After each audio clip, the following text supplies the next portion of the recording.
Hi, welcome to OurOphir. In we will Kumbhalanga Morucurry ഉണ്ടാക്കാൻ പോവാണ് ട്ടോ. നമുക്ക് വീഡിയോയിലേക്ക് കടക്കാം. നമുക്ക് ഇത് തുറന്ന് നോക്കിയാലോ. കുമ്പളങ്ങ ഇട്ട് തേങ്ങയൊക്കെ ഇട്ട് അരച്ച നല്ല കുറുകിയ മോരുകറിയാണ്. നമുക്കിത് ഉണ്ടാക്കാൻ ആവശ്യമായിട്ടുള്ളത് ആദ്യം തന്നെ നല്ലൊരു മൺചട്ടി, അതിൽ ഒരേ വലുപ്പത്തിൽ അരിഞ്ഞ കുമ്പളങ്ങ കഷ്ണങ്ങൾ, പിന്നെ വേപ്പില, മഞ്ഞൾപ്പൊടി, കാന്താരിമുളക്, ഉപ്പ്, പിന്നെ നമുക്ക് അരയ്ക്കാനായിട്ട് സാധാരണ ജീരകം, ഇഞ്ചി, വെളുത്തുള്ളി ഇതെല്ലാം കൂടി പേസ്റ്റ് ആക്കിയതാണ്. അത് നമ്മൾ ഇതിലേക്ക് ഇട്ടു. എന്നിട്ട് അല്പം വെള്ളം ഒഴിക്കുക. വെള്ളം കൂടുതലാവരുത്, അതായത് മുങ്ങിക്കിടക്കാൻ മാത്രം വെള്ളം വേണ്ട, കുറച്ച് വെള്ളം മതി. നോക്കുക, ഇത്രയും വെള്ളം മതി.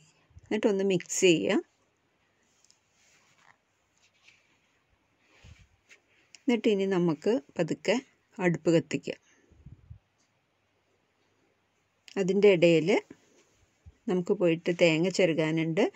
അപ്പോൾ ഞാൻ തേങ്ങയൊക്കെ ചെറുകി വരട്ടെ. ആ സമയത്തിനുള്ളിൽ ഇവിടെ ഇത് ഉദ്ദേശം വെന്തിട്ടുണ്ട്. എന്നാലും നമുക്കൊരു കഷ്ണം ഒന്ന് വെന്തിട്ടുണ്ടോ എന്നുള്ളത് ഇങ്ങനെ പതുക്കെ ഒരു സ്പൂൺ വെച്ചിട്ട് ഇങ്ങനെ കുത്തി നോക്കിയാൽ നമുക്കറിയാൻ പറ്റും. അധികം വേവണ്ട, അപ്പോൾ ആകെ കുഴഞ്ഞു പോകും. അതിൻ്റെ ഇടയിൽ തേങ്ങയൊക്കെ അരച്ചു. ഇനി തേങ്ങ നന്നായി നല്ല ഫൈനായിട്ട് അരയണം കേട്ടോ. എന്നിട്ട് അത് നമ്മൾ ആ കറിയിലേക്ക് ഇട്ടുകയാണ്. ഞാനത് കഴുകിയെടുത്ത കുറച്ച് വെള്ളമാണ് കേട്ടോ.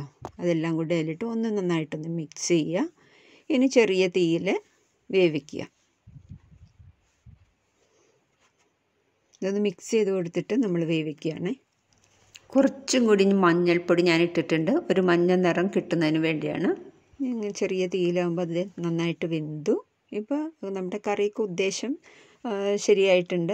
ഇനി ഇതൊന്ന് തണുക്കാൻ വെക്കണം. ഇതിപ്പോൾ തണുത്തിട്ടുണ്ട്, കുറച്ച് തണുപ്പ് നമുക്ക് ചട്ടി പിടിക്കാം. അപ്പോൾ കുറച്ച് ഇത് തൈര് ഇത്തിരി കലക്കിയെടുത്തതാണ് കേട്ടോ മിക്സിയിൽ. അത് കട്ട വരാതിരിക്കാനാണ്. അത് നമ്മൾ ഒഴിച്ചു. പിന്നെ തിളപ്പിക്കേണ്ട, ഒന്ന് ഇളക്കിയെടുത്താൽ മതി.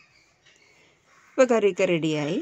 ഇനി വേണമെങ്കിൽ വെറുതെ വെളിച്ചെണ്ണ ആക്കാം. അതല്ലെങ്കിൽ ഇപ്പോൾ ഞാനൊരു ഭംഗിക്ക് വേണ്ടി പച്ചമുളകും അരിഞ്ഞിട്ടു, കടുകും ഉലുവയും കൂടി എണ്ണയിൽ പൊട്ടിച്ചിട്ടു. ഇത് നല്ല രസികൻ കറിയാണ്, ചോറിൻ്റെ ഒപ്പം ബെസ്റ്റാണ്. അപ്പോൾ ഈ വീഡിയോ നിങ്ങൾക്ക് ഇഷ്ടമായെന്ന് കരുതുന്നു. ഒരു സൂപ്പർ ലൈക്ക് പ്രതീക്ഷിക്കുന്നു. ഒപ്പം ആദ്യമായിട്ടാണ് ഈ ചാനലിലെ വീഡിയോ കാണുന്നതെങ്കിൽ ഒന്നും മറക്കാതെ സബ്സ്ക്രൈബ് ചെയ്യുന്ന കാര്യം കൂടി പരിഗണിച്ചേക്കുക. വീണ്ടും മറ്റു കൊച്ചു വീഡിയോസുമായിട്ട് വരാം. അതുവരേക്ക് ടേക്ക് കെയർ, ബൈ ബൈ.